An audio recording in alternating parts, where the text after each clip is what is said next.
Well, hello there. I've been playing the new Star Wars Squadrons for a few days now, so I thought I'd share some of my wisdom upon you. Some of the things I say may seem obvious to some, but don't forget some people may lick the windows of Star Destroyers. These are 10 pieces of advice, tips if you will, in no particular order to help with the game.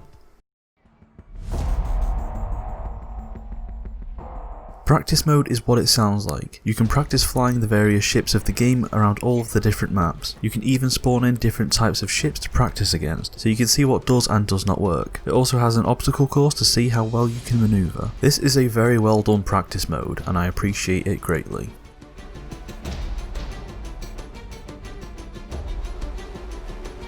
This is kind of similar to the last one as it's just more practice, but playing the Fleet vs AI mode is a lot of fun. The AI isn't dumb, so it's a true challenge and it will hone your strategies for the main PvP mode. You can also play it with friends, so you can all practice together.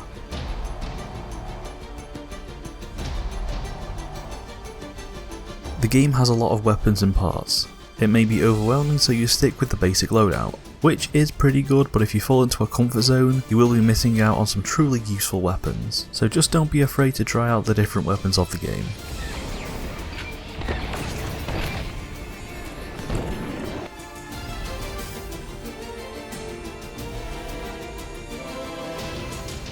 When playing the main Fleet Battles mode, communication is key to focus on specific targets or performing different strategies, so play with friends if you can. If not, loners don't worry. Targeting specific things in the game and pressing H on PC, this being the ping target option. It will highlight a thing for your entire team. So let's just hope they listen.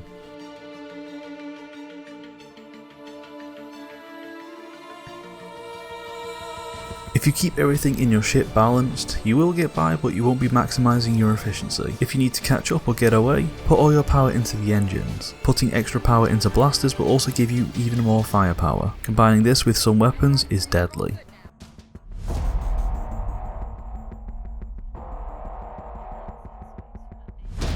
Something that you learn in the game's campaign, but not anywhere else, is the ability to overpower your systems or direct your shields by holding C. As the Empire, you can overpower your engines or blasters, or as the New Republic, you can direct your shields for extra defense in a given direction.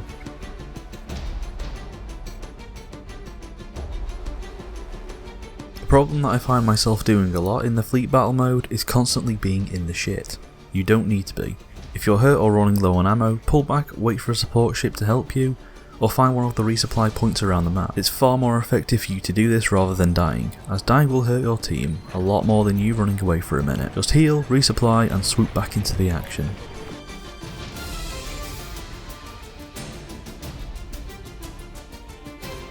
This one ties into the last one in a way. If you're in need of help from a support ship, use the communication wheel to call for help. It'll make you a more obvious target for local support ships.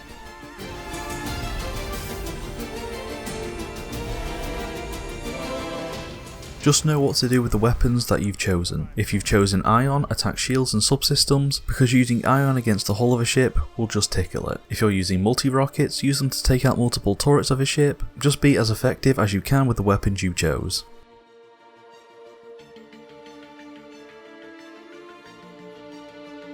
Don't just stick with one ship. More so in Fleet Battle. In Fleet Battle the situation changes quickly, so swapping ships depending on the situation is incredibly helpful. Are you defending? Maybe swap to an interceptor or an A-wing to deal with the incoming ships much easier. Attacking now? Maybe swap out that A-wing or interceptor for a bomber, or a tougher fighter. Learn what ships are best for what situation and don't be afraid to change it up. Don't use an A-wing to attack a flagship, that will not end well.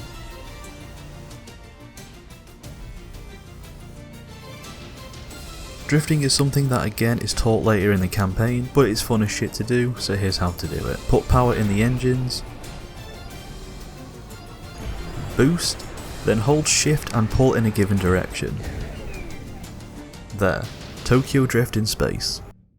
So that's all my wisdom. These probably fell into two categories: no fucking shit bruh, or oh wow that's such a helpful thing to know, or think about kind man on the internet. Thank you. I do hope this helped some people out. I see some people struggling with the game and it's giving them a bad time. So thank you for watching. I'll probably be doing a lot more Squadron videos since I love this game, so maybe subscribe and see what else I do.